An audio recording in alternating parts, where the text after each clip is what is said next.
Let's go deep. Yeah, just when you thought generative AI had settled down, boom, DeepSeek comes in from China and says, hold my beer. Is it better? Is it the same? Is it worse? The answer? Yeah, yes, all of the above, it is.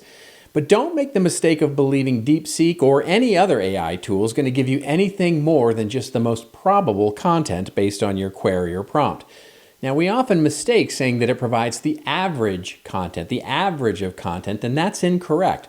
All of these models give you the most probable content, and there's a big difference.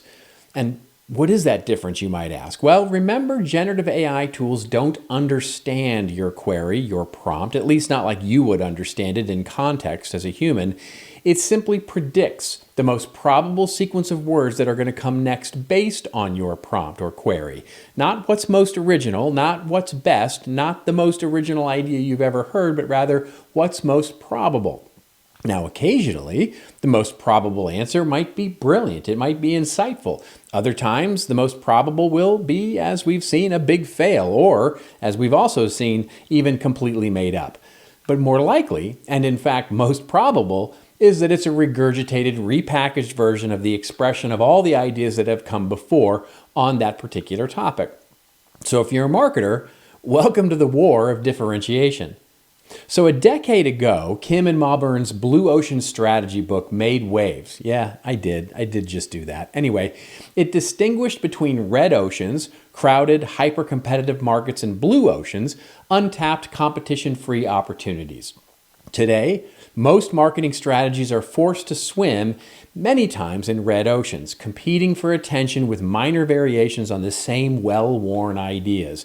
Industries like MarTech, streaming media, airlines, automotive, classic example of this hyper-saturated competition.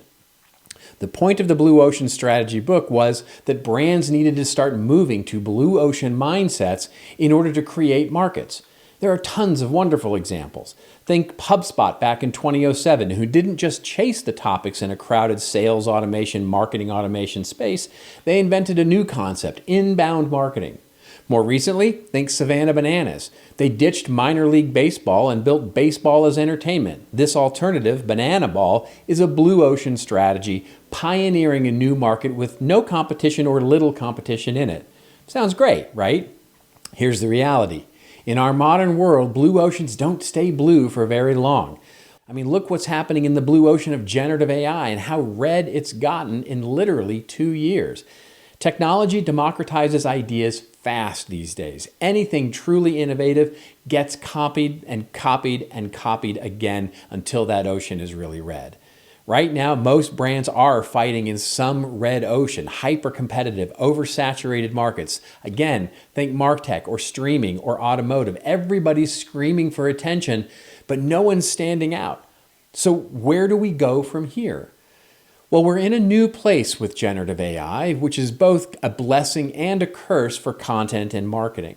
On one hand, it's got the opportunity to accelerate production, personalization, efficiency. On the other hand, it may also erode differentiation as companies increasingly rely on AI to generate the same regurgitated insights optimized for the same search queries, tailored for the same audiences as everybody else out there.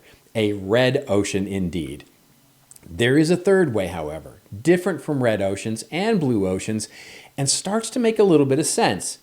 Enter what we call purple oceans, where differentiation meets demand. Instead of chasing trends, you devote at least a portion of your efforts to creating trends. Instead of competing for the hottest topics, you work for your brand to own the next conversation. So how do you actually do this? Well, 3 things we've seen be successful.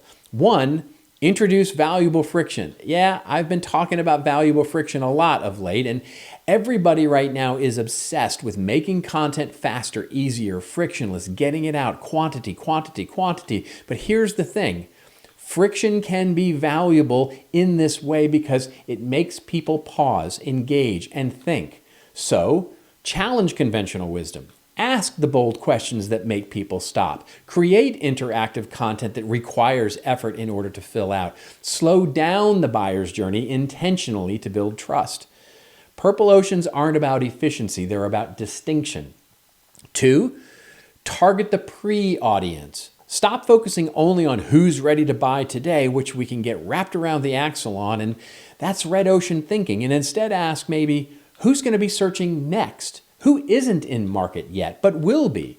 Creating content that shapes how the market thinks before they even realize they need you. Good example of this. Instead of, quote, best AI tools to scale content in 2025, crowded red ocean, maybe if I was a marketer focused on this, I would say, how AI reshapes brand differentiation in 2026, future-facing purple ocean. Don't find that demand, create the demand. Build an owned audience. Don't build your entire foundation or overinvest in rented attention. And we've talked about that for years, of course. SEO, algorithm changes are wrecking you daily. Social media, you don't own the platform. Paid ads, the second you stop spending it, leads vanish.